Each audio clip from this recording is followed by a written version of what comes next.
All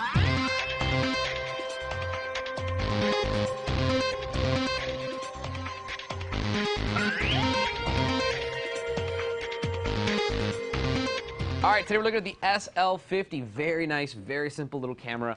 Awesome, awesome price. It's incredible to see that the digital camera technology has come so far where you can get a camera like this for just around the $100 mark. Very, very cool camera, very affordable.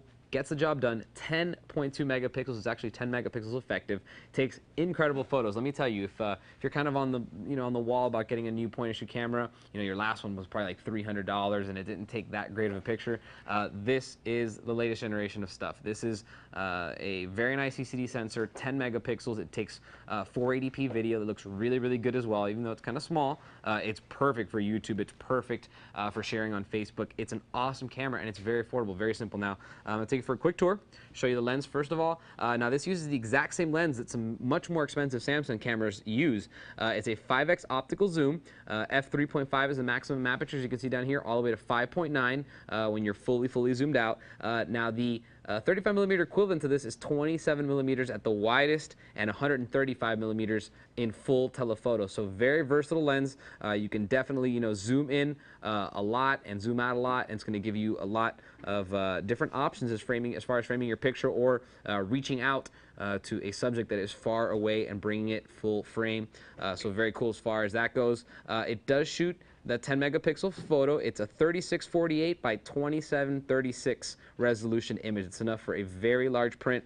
ISO maximum is 1600 on here. You have digital image stabilization, which is basically, it's kind of like a faux image stabilization. It kind of cranks up the ISO and increases the shutter speed, but it does work very well. You have a 2.5-inch automatic self-adjusting smart LCD on the back. Basically, it's going to up and down the brightness depending on your, if you're indoors or outdoors. It's very intelligent, figures that out, because a lot of times if it's very bright outside, the LCD looks very dark, and in turn you think that your image is dark and your exposure is under, but in reality it's perfect. You just got to know what you're looking at. So very smart system that Samsung has incorporated into the camera. Now, I'm going to go through some of the menus with you and take you on a quick tour, show you where everything's at. But this camera is very simple, so you shouldn't have any problems figuring it out. So, start from the top, shutter release, power button. Very simple, huh? Like it. Over here, lens, flash, and over here is the AF assist. Now, going over here to the right-hand side, there are a few little ports here. Basically, right in here, you have a mini HDMI. So if you want to share this on a big TV, you can definitely do that on this camera. It'll show the videos, it'll show the audio, and it will show pictures. So that's great for sharing. Down here at the bottom, you do have your battery and also where you're going to put your media, which is an SD card or an SDHC card. Very simple. You do have a standard 1/4 inch by 20 threaded tripod mount. Very simple to use as well. Just screw it in a tripod if you want to do low light photos.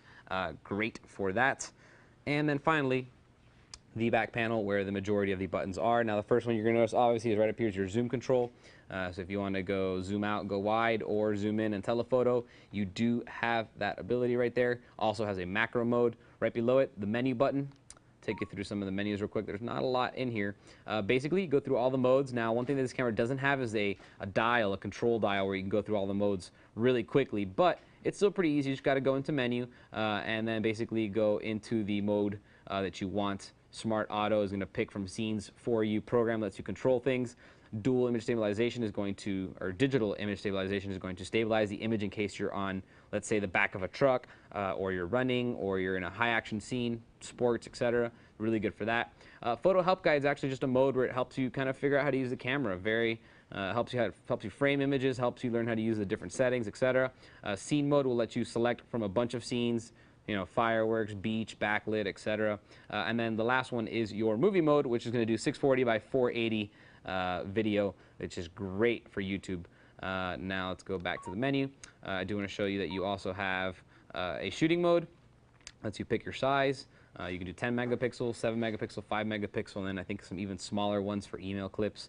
Sounds for volume and for startup, and the shutter release sound, you can change it. If you don't like the sound, you can change it to a beep. You have a ton of options as far as that goes. On the back, you have the settings for the display, and then finally the main settings for the camera that let you format the card, change the date and time, and also the file number ordering. So if you want your pictures to be starting at number 50, you can start them at number 50. You can also control the auto power off, which is when the camera goes into battery save mode. Now the camera does have face detection and all that good stuff, so you can access all those by being in the auto mode. Up here, these are your display icon button. It's going to kind of change the information you have on the screen. This is going to activate your timers. This is your flash control, whether you want to turn off the flash or use a smart flash.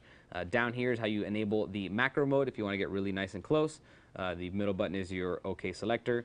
Down here is the dedicated playback button to show you your last image. You can see I took a piece of paper and took a picture of it. And then the delete mode is dedicated delete button in case you want to just go ahead and delete that photo. There you go. Actually, it has 64 megabytes, I believe, of internal memory. It's about like one photo. So definitely get an SDHC card with it. But it's very cool, and I can't believe how affordable it is. The images that you're going to get out of this camera for the price that you're going to pay for it are incredible. I mean, the ratio of performance to money from what you paid even a year ago, you'd have to pay $300 to get a camera that takes pictures like that. Now it's come down into the $100 range, so very, very incredible camera. I like it a lot. It's the SL50 from Samsung, and if you have any questions, you can feel free to email me, and I'll see you guys next time. For more information on the Samsung SL50 digital camera, type in S203-2970 into any major search engine.